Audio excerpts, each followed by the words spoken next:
উফ, এতটা দিচ্ছ কেন? বেশি হয়ে যাচ্ছে তো। তুমি জানো তরকারিতে লবণ বেশি দেওয়ার কারণে আমার বাবা মায়ের ডিভোর্স হয়।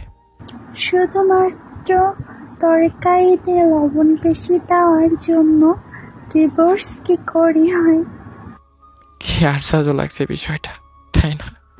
সত্যি বিষয়টি ইন্টারেস্টিং।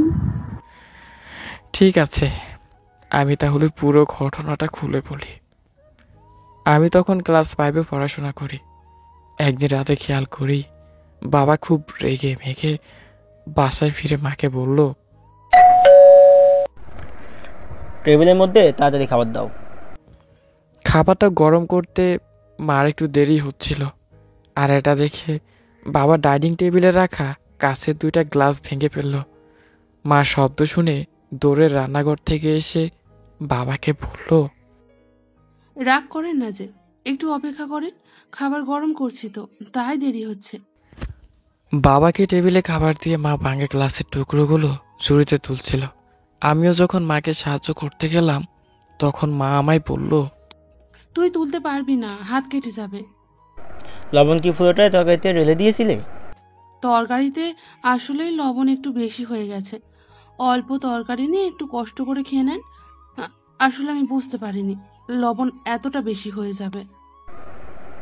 তুই বুঝবি কি করে? তোর মন তো এই সংসারে নেই। তোর মন তো সারাক্ষণ বাসের বন্ধু বান্ধবের দিকে ফুলে থাকে। আপনি নিশ্চয়ই বাইরে কোনো ঝামেলার কারণে রেগে আছেন, আর সেই রাগটা আমার উপর ঢালছেন। রাগ ঢালেন, সমস্যা নেই, কিন্তু দয়া করে অভদ্র মানুষদের মতো নিজের স্ত্রীকে তুই তুমারি করবেন না যে। মার কথা শুনে বাবা আরো রেগে গিয়ে মার গালে একটা থাপ্পড় মারল। মা এক হাতে নিজের গালটা ধরে আরেক হাতে আমায় ধরে অন্য রুমে যেতে যেতে বাবাকে বলল, আপনি এখন খুব রেগে আছেন, তাই এই ভুল কাজটা করে ফেলেছেন। আপনার রাগটা আগে কন্ট্রোল করেন, তারপর সকালে আমায় একবার সরি বলে দিন। আমি আর কিচ্ছু মনে করব না, কিন্তু নেক্সট টাইম আমার গায়ে হাত তোলার কথা চিন্তাও করবেন না।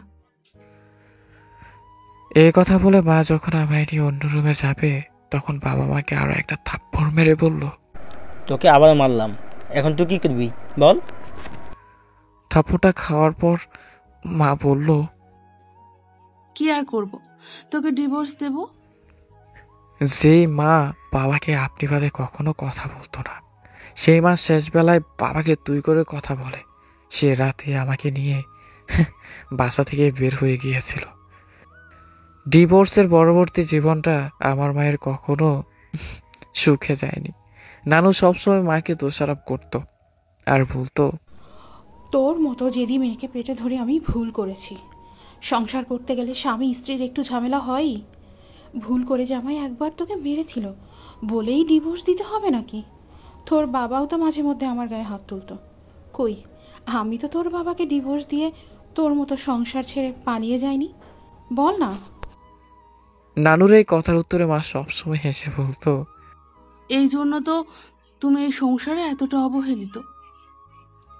বাবা তো তোমাকে মানুষ বলেই মনে করে না।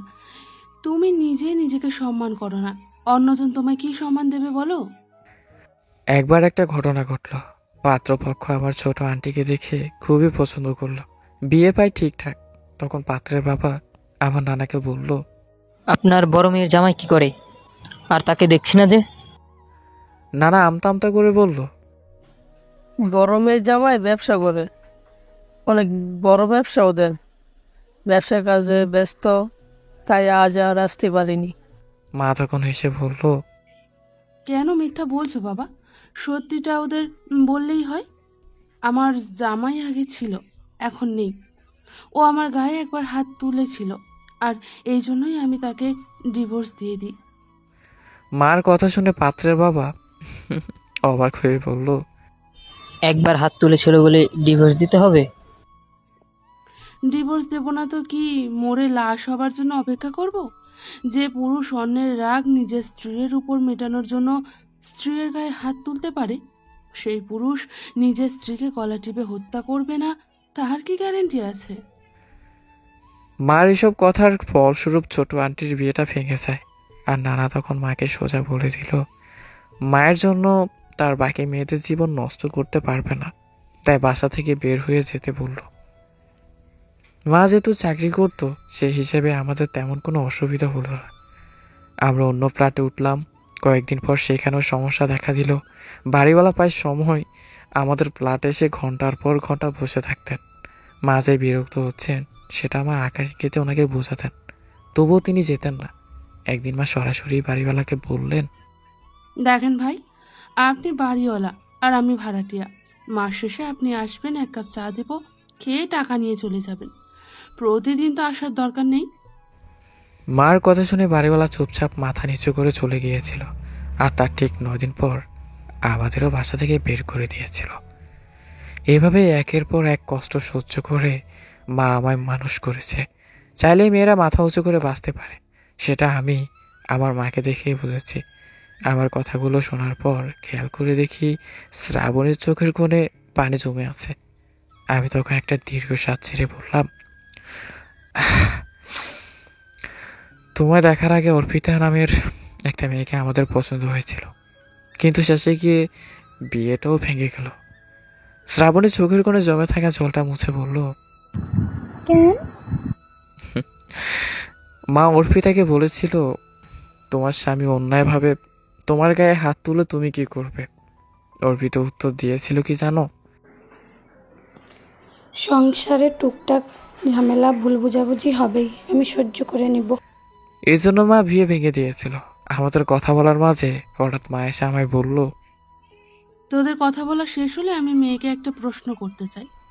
মা তখন শ্রাবণীকে বলল, আচ্ছা মা, ধরো বিয়ের পর আমার ছেলে কোনো কারণে অন্যায়ভাবে তোমার গায়ে হাত তুললো, তখন তুমি কি করবে? আমি কোনো অন্যায় করলে আমায় বোঝাবা। তবুও যদি আমি না বুঝি তাহলে দ্বিতীয়বারও বোঝাবে। দ্বিতীয়বার না বুঝলে তৃতীয়বার একটু শাসন করবে, আমি সেটা মেনে নিব। কিন্তু অন্যায়ভাবে আমার গায়ে হাত তুললে আমি সেটা মেনে নিব না। প্রথমে আপনার ছেলের মাথা ফাটাবো, তারপর সংসারকে লাথি মেরে চলে যাব, বুঝছেন? শ্রাবণীর কথা শুনে মা হাসতে হাসতে বলল, আলহামদুলিল্লাহ, মেয়ে আমার পছন্দ হয়েছে। মায়ের চোখে মুখে তখন বিজয়ের হাসি আর আমার চোখে মুখে তখন আতঙ্ক। মা শাসি কিনা নিজের সন্তানকে জল্লাদের হাতে তুলে দিচ্ছে। গল্পটি কেমন হলো জানাতে ভুলবেন না কিন্তু। পরবর্তী গল্পের জন্য আমাদের পেজের সাথে থাকবেন। ভালো থাকবেন, সুস্থ থাকবেন। দেখা হচ্ছে পরবর্তী কোনো গল্পে। সেই পর্যন্ত ভালো থাকবেন, অনেক ভালো। আল্লাহ হাফেজ।